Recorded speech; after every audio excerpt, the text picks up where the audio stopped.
বাংলা চলচ্চিত্রের এক সময়ের জনপ্রিয় অভিনেত্রী শাবনূর, যাকে একসময় ঢালিউডের কুইন বলা হতো। তবে অনেকদিন ধরেই তাকে আর পর্দায় দেখা যায় না। কিন্তু এবার দীর্ঘদিন পরে আবার পর্দায় ফিরছেন ঢালিউডের এই অভিনেত্রী। কিছু গণমাধ্যম থেকে জানা গেছে, নতুন সিনেমার জন্য নিজের ওয়েট গেইন করে নিজেকে নতুন করে তৈরি করছেন অভিনেত্রী শাবনূর। খুব শীঘ্রই নাকি একটা বিগ বাজেটের মুভিতে তাকে দেখা যাবে এবং সেই মুভিতে অভিনয় করবেন শাবনূর, শাকিব খান, মোশাররফ করিম, চঞ্চল চৌধুরী এবং আফরান নিশো। তবে এটা এখনো পর্যন্ত গুঞ্জন। এই মুভিতে যদি শাকিব খান, নিশো, মোশাররফ করিম এবং চঞ্চল চৌধুরীকে একসাথে দেখা যায়, তাহলে এটা হতে যাচ্ছে ঢালিউডের one of the biggest and best movie. তবে অভিনেত্রী শাবনূর যে আবার সিনেমা জগতে কামব্যাক করছে, এটা শুনে বাংলা সিনেমা প্রেমীরা খুবই খুশি। সম্প্রতি তার রিসেন্ট ক্লিক করা কিছু পিক রীতিমতো ছড়িয়ে পড়েছে বিভিন্ন গণমাধ্যমগুলোতে, যেখানে শাবনূরকে অনেক কিউট লুকে দেখা গেছে। সবাই বলছে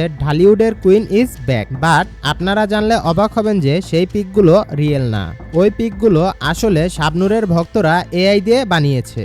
তবে এইটা কিন্তু সত্যি যে শাবনূর ঢালিউডের কুইন ছিলেন। তিনি একসময় অনেক ভালো ভালো কাজ উপহার দিয়েছেন দর্শকদের। তার মধ্যে উল্লেখযোগ্য কিছু মুভি হলো প্রেমের তাজমহল, তোমাকে চাই, বউ শাশুড়ির যুদ্ধ, আমার স্বপ্ন তুমি ইত্যাদি। তবে এখনো পর্যন্ত তাকে নতুন মুভির লুকে দেখা যায়নি। বাট খুব শীঘ্রই তিনি তার নতুন মুভির লুক নিয়ে দর্শকদের মাঝে হাজির হবেন এবং তার আসন্ন মুভি নিয়ে আপনি কতটা এক্সাইটেড অবশ্যই কমেন্ট করে জানাবেন। এরকম আরো ইন্টারেস্টিং মুভি রিলেটেড আপডেট পেতে আমাদের চ্যানেলটা সাবস্ক্রাইব করে আমাদের সাথেই থাকুন। সকলেই ভালো থাকবেন, সুস্থ থাকবেন। আল্লাহ হাফেজ।